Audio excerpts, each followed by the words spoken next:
सबसे पहले अनुप्रिया मैं आप ही का रुख करना चाहती हूँ, क्योंकि आप इस फील्ड में स्पेशलाइज करती हैं। आपने वुहान में देखा क्या हुआ था, चीन में क्या हुआ, और एक तरीके से पूरी दुनिया में जिस तरह से इसका निर्यात किया गया कोरोना संक्रमण का। यूके से जो ये चिंता बढ़ाने वाली खबर है जिसके तहत स्ट्रेन की बात की जा रही है, एज एन एक्सपर्ट आप उसे कितना डेंजरस मानती हैं?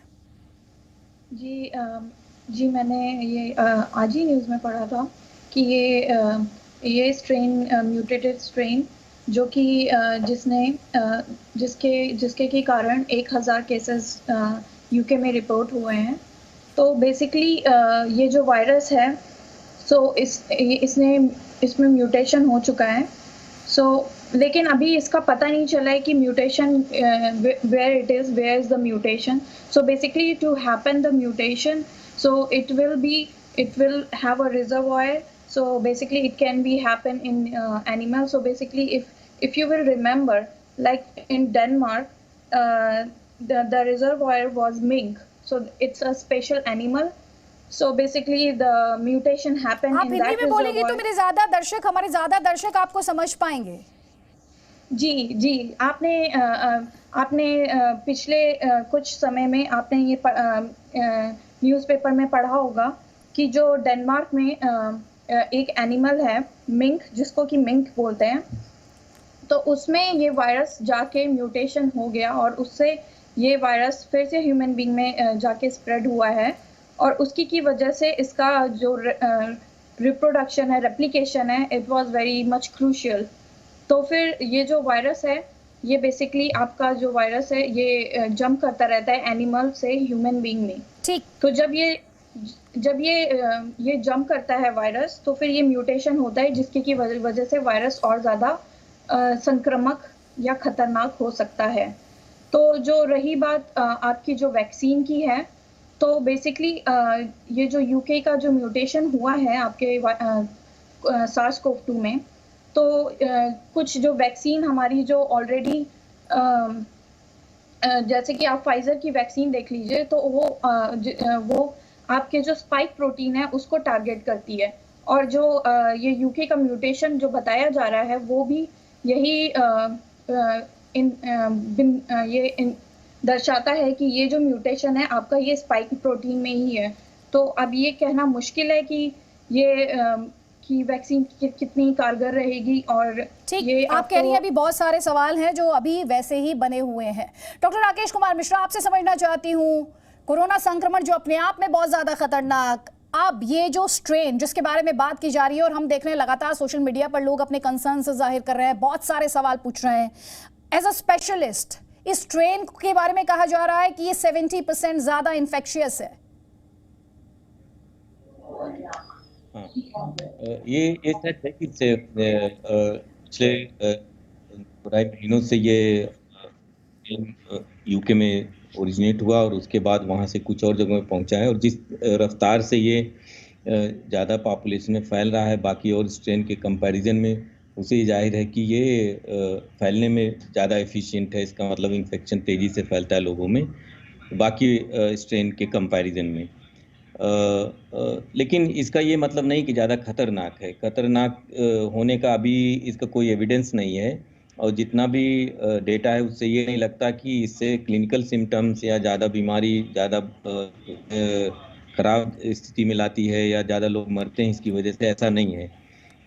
वो अगर उसमें कोई फ़र्क नहीं आया। सिर्फ ये है कि ये वायरस तेज़ी से फैलता है, क्योंकि इसमें जो परिवर्तन हुआ है वो उस जगह पे हुआ वायरस में जिसके रास्ते से ये हमारी सेल्स के अंदर घुसता है, तो वो और आसानी से घुस जाता है। और ये भी देखा गया कि जिन पेशेंट्स के अंदर ये वायरस है नया वाला, वो ज़्यादा मात्रा में वायरस बनाते हैं। तो इसका मतलब हुआ कि जो शेडिंग होगी वो भी ज़्यादा होगी, तो इससे भी इन्फेक्शन और एफिशिएंट हो जाता है और जल्दी से फैल जाता है। तो ये दो चीज़ें हैं, लेकिन राहत वाली बात ये है कि इसके सिम्टम उतने खतरनाक नहीं हैं। तो वायरस एक बार इन्फेक्ट हुआ तो उसकी दवा अभी उतनी सटीक दवा तो नहीं है हमारे पास, लेकिन हमें ये पता है कि वायरस फैलता कैसे है। तो अगर हम इसके फैलने को रोक सकते हैं तो इससे कोई ज़्यादा दिक्कत नहीं होनी चाहिए। और फैलने से वायरस को रोकने के लिए हम सबको पता है कि क्या करना चाहिए। मास्क और सोशल डिस्टेंसिंग और सफाई मैं है। चाहती हूँ अपने दर्शकों को पूरी इन्फॉर्मेशन एक बार फिर से दिखाते हैं, उन्हें समझाते हैं, क्योंकि इस समय उनमें काफ़ी चिंता होगी इस बात को लेकर। बड़ी संख्या में जो इंडियंस हैं उन्होंने हिंदुस्तान वो वापस लौटे। एक बार फिर से सारी इन्फॉर्मेशन ज़रा स्क्रीन पर लेकर आएँ। जिस ट्रेन के बारे में हम बात कर रहे हैं उससे आपको कितना सावधान होने की ज़रूरत है। अभी तक ये जो नया वायरस है ये कहाँ कहाँ मिला है? दक्षिण अफ्रीका में मिला है वायरस, मगर ब्रिटेन से सबसे ज़्यादा इसके फैलने की खबर आ रही है। वायरस का नया प्रकार है जो 70% ज़्यादा तेज़ी से फैलता है, क्योंकि देखिए बार बार हम 70% तेज़ी से फैलने का मतलब आपको समझाने की कोशिश करें। एक व्यक्ति से दूसरे व्यक्ति में वायरस पहुंचने की स्पीड इसे माना जा रहा है। अभी तक ये नहीं पता, लेकिन इसका ये कितना घातक है इसको लेकर क्लैरिटी नहीं है। लेकिन एक बात जो क्लियर है वो ये है कि इसकी जो संक्रमण फैलाने की जो क्षमता है वो ज़्यादा है। वैक्सीन जो फिलहाल जानकारी है उसके मुताबिक वो इफेक्टिव होनी चाहिए। इसके अलावा नया वायरस अभी कहाँ कहाँ मौजूद है? ब्रिटेन, डेनमार्क, ऑस्ट्रेलिया, नीदरलैंड्स और इटली में भी केसेस इसके आ चुके हैं। इसके अलावा दक्षिण अफ्रीका में भी केस आया है, लेकिन ब्रिटेन के नए वायरस से ये केस अलग है। और इसे लेकर आपको ये भी बता दें, हेल्थ मिनिस्ट्री द्वारा ये कहा गया था कि हाँ इसको लेकर कंसर्न्स हैं, लेकिन भारत किसी भी चुनौती के लिए पूरे तरीके से तैयार है। हमारे साथ डॉक्टर संदीप अग्निहोत्री भी हैं, चाइना से ही हमारे साथ जुड़ रहे हैं। डॉक्टर संदीप अग्निहोत्री, दुनिया में पहले ही कोरोना संक्रमण को लेकर बहुत ज़्यादा चिंता है, कोरोना वायरस को लेकर बहुत ज़्यादा चिंता है। ये जो ब्रिटेन से चिंता बढ़ाने वाली खबर है, हालांकि मैं यहाँ पर दर्शकों को स्पष्ट करना चाहूँगी, जो स्ट्रेन से रिलेटेड खबर है ये आज की खबर नहीं है। ये इन्फेक्शन वहाँ पर काफ़ी समय से था, पिछले कुछ महीनों में भी इसके केसेस आए थे। आप अगर इसे कोरोना संक्रमण से कंपेयर किया जाए तो इसमें क्या वो बातें हैं, इसके कौन से वो कैरेक्टरिस्टिक्स हैं जो इसे ओरिजिनल कोरोना संक्रमण से अलग करते हैं? सबसे पहली बात तो ये है कि 70%, जैसे आपने पहले बताया कि 70% ज़्यादा इन्फेक्टिविटी है इसमें, और है तो ये सेम ही प्रोसीजर इसमें फैलने का, और ये वेरिएंट आते रहेंगे। अभी तक 17 वेरिएंट आ चुके हैं इसके। तो अब इसके बाद पता नहीं वायरस कैसे म्यूटेट करेगा, क्योंकि ये आरएनए वायरसेस है और ये हमेशा म्यूटेट करते रहते हैं, क्योंकि इसमें प्रूफ रीडिंग कैपेसिटी नहीं होती है। तो ये डिपेंड करता है कि आगे पर्सन की इम्यूनिटी कैसी है, उसके ऊपर की हाउ, मतलब कि इसका इम्पैक्ट कैसे पड़ेगा। लेकिन अब नेक्स्ट जनरेशन का भी वायरस आ सकता है, ऐसा नहीं है कि ये लास्ट है जो 70% इफेक्टिविटी है। मे बी इसके और भी बहुत सारे स्ट्रेन हो।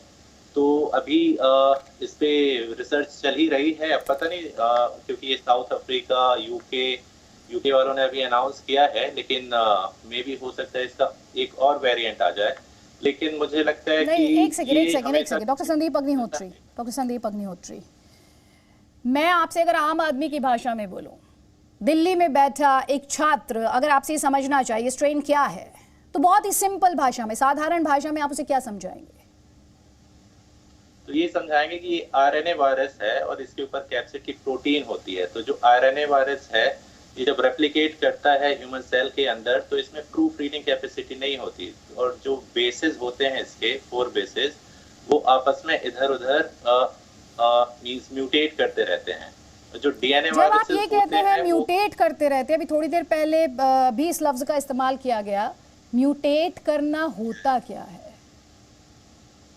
म्यूटेट मींस ये अपने ही जैसे बहुत सारे वेरिएंट बना लेते हैं। मींस अगर इसकी मे बी इसकी लाइक स्पाइक प्रोटीन, जो एस प्रोटीन होती है जो ह्यूमन सेल से अटैच होती है, अगर उसके बेसिस पे ये लाइक म्यूटेट होते हैं, मींस इनके जो बेसिस होते हैं इधर से उधर शिफ्ट हो जाते हैं, तो मे बी नेक्स्ट वन थोड़ा सा वीक हो, या आने वाला जो दूसरा वायरस है इसका म्यूटेंट वन, वो उससे भी ज़्यादा इन्फेक्टिविटी हो। तो अभी इसके बारे में हम कुछ कह नहीं सकते हैं।